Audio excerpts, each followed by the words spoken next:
अस्सलाम वालेकुम दोस्तों, मैं हूं वकास अकरम और आप देख रहे हैं स्पेनिस्तान। दोस्तों, आज मैं आपके लिए एक स्पेशल और मुख्तलिफ किस्म की वीडियो लेकर आया हूं। ठीक है, ये है वीडियो प्रेपोजिशंस के ऊपर। जो प्रेपोजिशंस हैं वो क्या हैं ये आप देख सकते हैं। प्रेपोजिशन वो अल्फाज हैं ना चेंज होने वाले। ये ऐसे अल्फाज हैं जो किसी भी फिक्रे में इसी तरह से लिखे जाएंगे, चेंज नहीं होते। ठीक है, और इनका क्या मकसद होता है? दो लफ्ज़ को, दो अल्फाज को या दो जुमलों को आपस में जोड़ना। स्पेनिश लैंग्वेज में टोटल कितनी प्रेपोजिशंस हैं? ये a, ante, bajo, cabe, con, contra, de, desde, durante, en, entre, hacia, hasta, mediante, para, por, según, sin, sobre, tras, versus y via। ठीक है, आज की वीडियो में मैं आपको एक्सप्लेन करूंगा जो प्रेपोजिशंस, क्योंकि ये इन सारी प्रेपोजिशंस पे तो वीडियो बनाना और एक्सप्लेन करना तो बहुत घंटे की वीडियो बन जाएगी तकरीबन। तो आज मैं आपको वो प्रेपोजिशंस, उन प्रेपोजिशंस के बारे में बताऊंगा जो ज़्यादा आम हैं और जिनका इस्तेमाल बहुत ज़्यादा स्पेनिश लैंग्वेज में है। ठीक है, उन प्रेपोजिशंस में सबसे पहले है जो सबसे पहली आ, प्रेपोजिशन आ। ये हम कितनी तरीकों से या किन किन जगहों पे इस्तेमाल करते हैं इसको एज ए प्रेपोजिशन। सबसे पहले हमारे पास होरास दे दिया, हम जो दिन का जो टाइम है वो बताने के लिए, या किसी को हमने कहना, मैं आपसे कोई कहता है cuándo vas a venir mañana, तुम सुबह कब आओगे, तो हम उसको कह सकते हैं a las 8 de la mañana o a las 9 de la tarde, a las 5 de la mañana, a las 4 de la tarde। ठीक है, आ उसके बाद लास। ठीक है, ये टाइम बताने के लिए, उस वक्त। आ का मतलब है उस वक्त, किस वक्त? las 8 de la mañana, las 5 de la mañana। ठीक है, उसके बाद हमारे पास कीमत बताने के लिए हम ये प्रेपोजिशन इस्तेमाल करते हैं। las patatas están a 3 euros el kilo, las manzanas están a 5 euros el kilo। मतलब किसी भी चीज़ की कीमत बताने के लिए हम ये प्रेपोजिशन आ इस्तेमाल कर सकते हैं। टाइम के लिए भी मैंने आपको बताया कि a las 8, a las 9, a las 10, o precio, las patatas, las manzanas, lo que sea, están a tantos euros el kilo। ठीक है, उसके बाद है desplazamientos। अगर आपसे कोई पूछे ¿dónde vas? तो आप क्या कहेंगे? voy a Barcelona, voy a Madrid। ¿dónde va tu hermano? mi hermano va a Estados Unidos। ठीक है, आ मतलब इस जगह पे उसका मकसद है को, माद्रिद को, बार्सिलोना को, लोग्रोनियो को। ठीक है, अगला हमारे पास इसका इस्तेमाल हो गया किसी भी बंदे को रेफर करने के लिए। ले दी el libro a mi hermana, मैंने अपनी बहन को बुक दी। ठीक है, इधर इसका क्या मतलब हुआ? ले दी मैंने किसको बुक दी? आ mi hermana, अपनी बहन को। ठीक है, इधर भी इसका मतलब किसको? आ mi hermana। he visto a José, मैंने होसे को देखा। किसको देखा? आ José। ठीक है, होसे को। आगे हमारे पास आ गया periodo de tiempo, मतलब टाइम का कोई पीरियड बताने के लिए। de lunes a viernes, सोमवार से जुमे तक। de lunes a viernes, इधर से इधर तक। ठीक है, सोमवार से जुमे तक। para dar indicaciones, किसी भी किस्म की कोई मतलब इंडिकेशंस करने के लिए, अगर आप कहीं जा रहे हैं तो gire a la derecha, gire a इस साइड पे, gire a la izquierda इस साइड पे। ठीक है, distancia, हमारी मतलब जो फासला है वो भी बताने के लिए हम इसको इस्तेमाल कर सकते हैं। Barcelona está a 500 kilómetros de Logroño, Barcelona Logrono से 500 किलोमीटर के फासले पे है। Barcelona está a, o Madrid está a 400 kilómetros de Logroño। ठीक है, Pakistan está a 7000 kilómetros de España। ठीक है, अगली प्रेपोजिशन जो कि ज़्यादा आमतौर पर इस्तेमाल होती है वो है कौन। किन किन जगहों पे हम इसको इस्तेमाल कर सकते हैं एज ए कनेक्टर? सबसे पहले है acompañado, मतलब किसी भी चीज़ के साथ होना। estoy viviendo con mis padres, मैं अपने वालिदैन के साथ रह रहा हूँ। ठीक है, estoy hablando con el micrófono.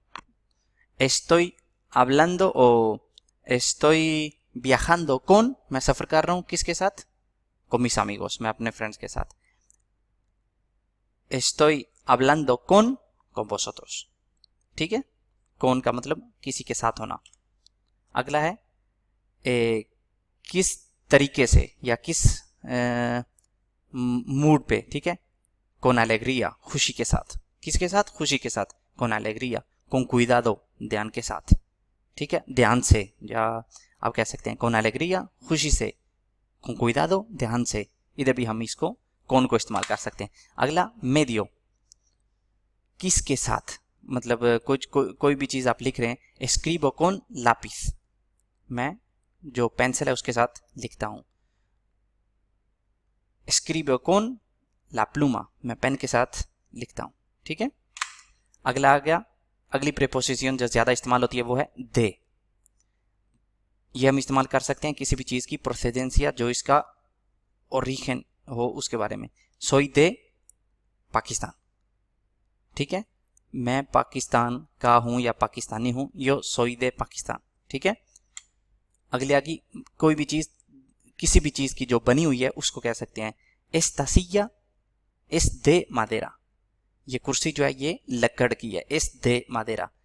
el sartén es de aluminio, ये जो फ्राई पैन है ये एल्यूमिनियम का है. es de, उसकी किसी भी चीज़ की मटेरियल बताने के लिए हम ये दे इस्तेमाल कर सकते हैं. उसके अलावा काउसा, काउसा मतलब वजह, किसी भी चीज़ की वजह जो है वो बयान करने के लिए भी हम दे इस्तेमाल कर सकते हैं. tengo miedo de suspender el examen, मुझे डर है किस चीज़ का?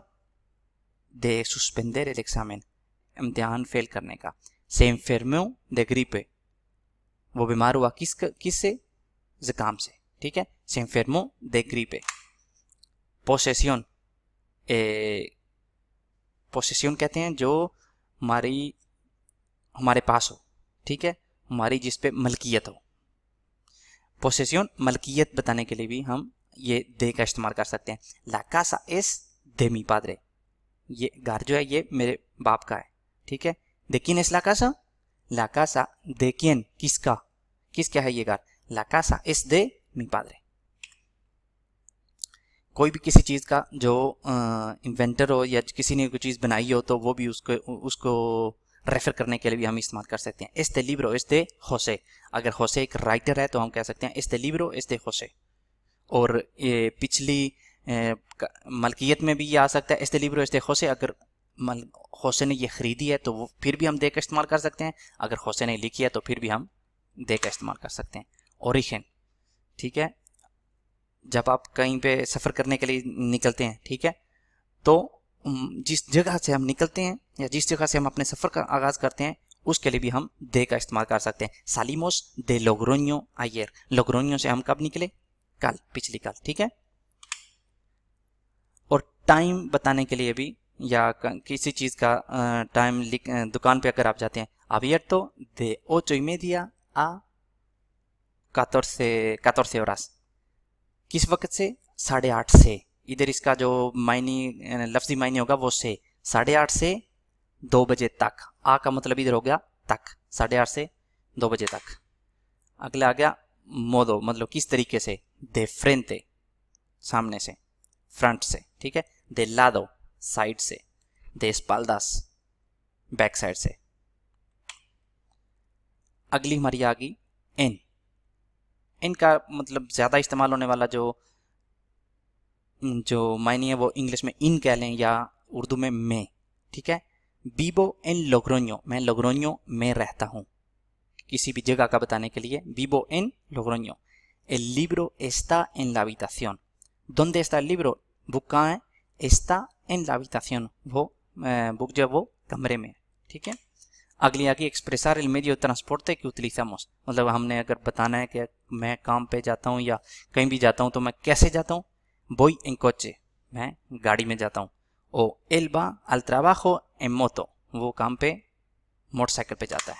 ठीक है, अगली आगे हमारे पास प्रेपोजिशन, कोई भी चीज़ जो गुजरती है या होती है टाइम मिनट्स में या महीने में, सालों में, या मौसम के जो estaciones होते हैं उनमें, तो उनमें भी हम ये en इस्तेमाल कर सकते हैं। vuelvo en 5 minutos, मैं 5 मिनट में आता हूँ। vuelvo en 5 minutos, मैं 5 मिनट में वापस आता हूँ। मैं voy de vacaciones en agosto, मैं कब जा रहा हूँ अपनी छुट्टियों पे? voy de vacaciones en agosto, अगस्त में जा रहा हूँ, ठीक है। nació en el año 78, ¿cuándo nació? कब वो पैदा हुआ? nació en el año 1978, 1978 में वो पैदा हुआ। todos nos reunimos en Navidad, ये जो नाविदाद है उसमें हम सारे इकट्ठे होते हैं, हमारी मीटिंग होती है, ठीक है।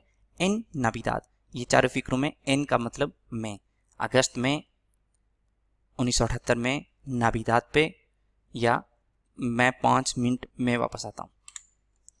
अगला आ गया पारा। पारा का जो ज़्यादा इस्तेमाल होने वाला और आमतौर पर इस्तेमाल होने वाला मानिए के लिए, compré इन मतलब इन para indicar el destinatario, किसी भी चीज़ का जो जिसके लिए हो उसको बताने के लिए हम पारा इस्तेमाल करते हैं। मिसाल के तौर पे compré esta camiseta para ti, मैंने ये जो टी शर्ट है वो तुम्हारे लिए खरीदी। किसके लिए? तुम्हारे लिए, para ti, तुम्हारे लिए। अगला आ गया para का जो प्रोपोसितो, किसी भी चीज़ का जो गोल हो, जो उसका ऑब्जेक्टिव हो। necesito tiempo, मुझे टाइम चाहिए, किस लिए? para estudiar, मुझे स्टडी के लिए टाइम चाहिए। necesito tiempo para estudiar। fue a la tienda, दुकान पे गया, किस लिए दुकान पे गया? para comprar pan, पान खरीदने के लिए, ब्रेड खरीदने के लिए, ठीक है। अगला इसका मायने आ गया लिमिट बताने के लिए, tengo que terminarlo para las 11, ये चीज़ मुझे करनी है, ख़त्म करनी है, कब तक? para las 11, 11 बजे तक। अगला इसका इस्तेमाल हो गया tengo que entregar esto para el lunes, मैंने ये जमा करवाना है, कब? सोमवार तक।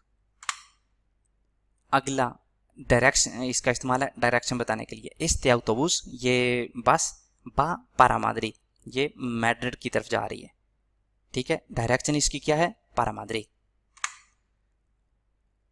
अपना, अगर मैं किसी के लिए काम कर रहा हूँ तो वो बताने के लिए मैं किसके लिए काम कर रहा हूँ, वो भी हम para इस्तेमाल करते हैं। trabajo para la Universidad de Kansas, ठीक है, मैं इस यूनिवर्सिटी के लिए काम करता हूँ।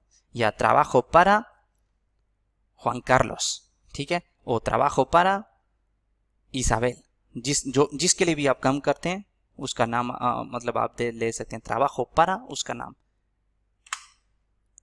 अगली हमारी जो प्रेपोजिशन है वो है indicar un medio de transporte, कोई भी मतलब सफ़र करने का ज़रिया जो है वो बताने के लिए हम por इस्तेमाल करते हैं। vais a viajar por coche o por avión, मतलब आप सफ़र करने लगे हैं तो आप गाड़ी पे करेंगे या हवाई जहाज़ पे।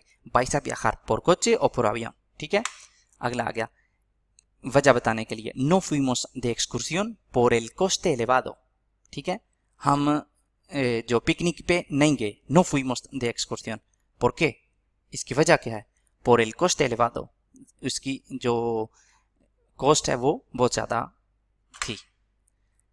medio de comunicación, अगर आप किसी के साथ कम्युनिकेशन करते हैं, किसी के साथ रब्ता करते हैं, तो वो जो आप ज़रिया इस्तेमाल करते हैं, वो ज़रिया बताने के लिए भी आप por इस्तेमाल कर सकते हैं। los estudiantes se comunican, जो स्टूडेंट्स हैं वो एक दूसरे से रब्ता करते हैं, किस? वाया ईमेल, मतलब por email। los estudiantes se comunican por email। indicar किसी चीज़ का परसेंटेज बताने के लिए भी हम por इस्तेमाल करते हैं। el 70% de los estudiantes estudian por la noche, el 70% de los estudiantes estudian por la noche। aquí estudia लिखा है लेकिन इसका मतलब वो लिखने में गलती हो गई है। el 70% de los estudiantes estudian por la noche, ठीक है। indicar la ruta, किस को रूट जो बताना हो, जो मतलब अगर आपने एक जगह पे जाना है तो दूसरी जगह पर जाने के लिए जो आप रास्ता का बताने के लिए भी हम por इस्तेमाल कर सकते हैं। tenemos que pasar por el parque para llegar a la fiesta, हमें पार्टी तक पहुंचने के लिए या फिस्ता तक पहुंचने के लिए किस चीज़ से गुजरना है? por el parque, पार्क में से गुजरना है, ठीक है। इस जगह पे इसका मतलब होगा में से, किस में से? por el parque, tenemos que pasar por el parque, हमें पार्क में से गुजरना है, para llegar a la fiesta, party तक पहुंचने के लिए। अगला आ गया वेलोसिदाद, हमारी रफ्तार बताने के लिए भी। iba conduciendo por lo menos a 180 kilometre por hora, मतलब वो मैं या वो जो ड्राइविंग कर रहा था कम से कम 180 किलोमीटर पर आवर, ठीक है। por lo menos a 80 kilometre por hora, ठीक है। periodicidad, कितनी बार वो, मतलब अगर आपने बताना है हफ्ते में इतनी बार एक काम होता है तो उसके लिए भी हम por इस्तेमाल करते हैं। voy al gimnasio, मैं जिम जाता हूँ 4 veces por semana o 3 veces al mes, 4 veces किसी भी चीज़, मतलब मैं इतनी बार करता हूँ हफ्ते में por semana, महीने में por mes, साल में por año, ठीक है। आगे हमारे पास आ गई sin का मतलब है किसी चीज़ का ना होना, विदाउट, ठीक है। falta de algo, तो llegué a casa sin mis maletas, मैं घर पहुंचा अपने जो बैग्स हैं उनके बगैर। estaba sin conocimiento, मतलब इसका लफ्जी मायने तो है हमारे जो सोच विचार या हमारे पास जो तालीम होती है उसके बाद, लेकिन ये इसका इस कॉन्टेक्स्ट में estaba sin conocimiento मतलब बेहोश था। जब मैं घर पहुंचा sin conocimiento होश के बगैर था मैं, ठीक है। मुझे कोई पता नहीं था मैं किस हालत में हूँ। sin conocimiento, no voy a ningún sitio sin mis padres, एक और गलती इधर, sin mis padres, मैं कहीं भी नहीं जाता अपने वालिदैन के बगैर। no voy a ningún sitio, मैं कहीं नहीं जाता sin, बगैर, mis padres, अपने माँ बाप के। आगे आ गया sobre का मतलब दो मायने हैं। एक sobre जो जिसमें लेटर डाल के भेजा जाता है उसको भी कहते हैं sobre, लेकिन इस वक्त प्रेपोजिशंस की बात हो रही है तो इसमें sobre का मतलब है किसी चीज़ के ऊपर होना, lugar, किसी जगह के ऊपर कोई चीज़ होना, ठीक है। el libro está sobre la mesa, जो बुक है वो मेज़ के ऊपर पड़ी हुई है, ठीक है। अगला टाइम के लिए मतलब तकरीबन, इसके लिए भी ये sobre इस्तेमाल हो सकता है। llegaron sobre las 2, वो पहुंचे किस वक्त, sobre las 2, तकरीबन 2 बजे। और कोई सब्जेक्ट बताने के लिए भी sobre इस्तेमाल हो सकता है। hablábamos, हम बोल रहे थे sobre problemas actuales, आजकल की प्रॉब्लम्स के ऊपर। किस पर हम बात कर रहे थे, किस सब्जेक्ट पे बात कर रहे थे, sobre problemas actuales, आजकल की। तो ये थी दोस्तों आज की वीडियो प्रेपोजिशंस, मतलब थोड़ी सी बाकी वीडियोस जो बहुत ही आसान होती हैं ये थोड़ी सी लंबी भी है और थोड़ी सी मुश्किल भी है, लेकिन इसी तरह थोड़ा थोड़ा करके जो है वो हमारा लेवल भी ऊपर जाता जाएगा। मिलते हैं अगली वीडियो में, तब तक।